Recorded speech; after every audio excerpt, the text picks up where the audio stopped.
Pour continuer sur l'explication du fonctionnement du cycle frigorifique, nous allons préciser ici trois choses. Les échanges de chaleur, les différentes pressions qui règnent dans l'installation, et l'état du fluide frigorigène, liquide ou gazeux. Donc pour commencer sur les échanges de chaleur, nous avons dit précédemment que la chaleur circule toujours des zones les plus chaudes vers les zones les plus froides.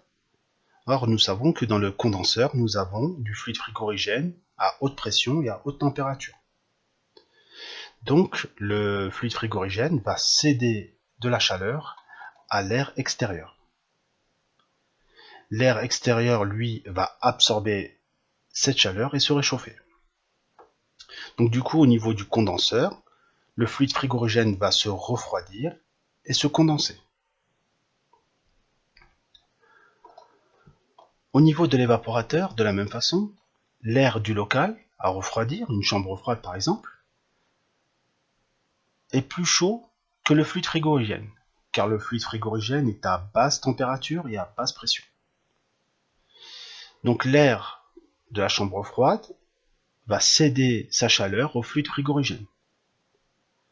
Le fluide frigorigène, lui, va absorber cette chaleur. Lorsqu'un liquide absorbe de la chaleur, il se transforme en gaz.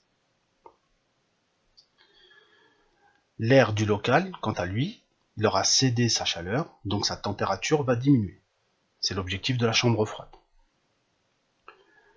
Parlons maintenant des pressions. Dans l'installation, il règne deux types de pression. La pression HP, que l'on peut lire au manomètre HP, et la pression BP, que l'on peut lire sur le manomètre BP. Faisons le tour du circuit. À la sortie du compresseur, donc, nous avons du fluide frigorigène à haute pression. À l'entrée du condenseur, nous avons toujours du fluide haute pression. Au milieu du condenseur, et c'est important, le fluide est toujours à la pression HP, c'est-à-dire que la condensation se fait à pression constante. À la sortie du condenseur, nous avons toujours de la pression HP. Et enfin, à l'entrée du détendeur, nous avons de la pression HP. Donc au passage du détendeur, le fluide frigorigène va abaisser sa pression. Donc à la sortie du détendeur, nous aurons du fluide basse pression.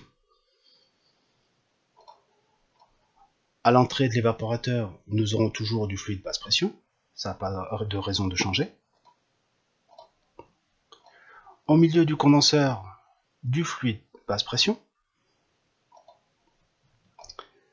À la sortie de l'évaporateur, du fluide à la pression BP. Et enfin, le compresseur qui aspire donc du fluide BP.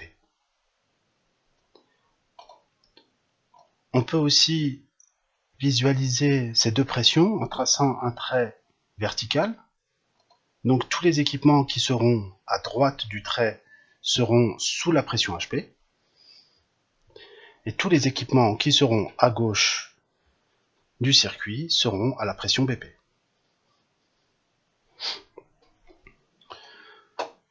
Enfin, on va pouvoir parler des différents états du fluide frigorigène dans le circuit. Donc le fluide frigorigène est à l'état liquide ou à l'état gazeux, ou un mélange des deux. Alors faisons le tour du circuit. À la sortie du compresseur, j'aurai du fluide frigorigène à l'état gazeux. À l'entrée du condenseur, nous aurons toujours du fluide à l'état gazeux. Par contre, dans le condenseur, nous avons dit précédemment que le fluide se condense, c'est-à-dire qu'il passe de l'état gazeux à l'état liquide. Donc la transformation se fait au fur et à mesure de l'avancement du fluide frigorigène dans le condenseur. C'est-à-dire qu'à la fin ou à la sortie du condenseur, nous aurons 100% de liquide, si la condensation s'est bien faite. Enfin, nous avons 100% de liquide toujours à l'entrée du détendeur.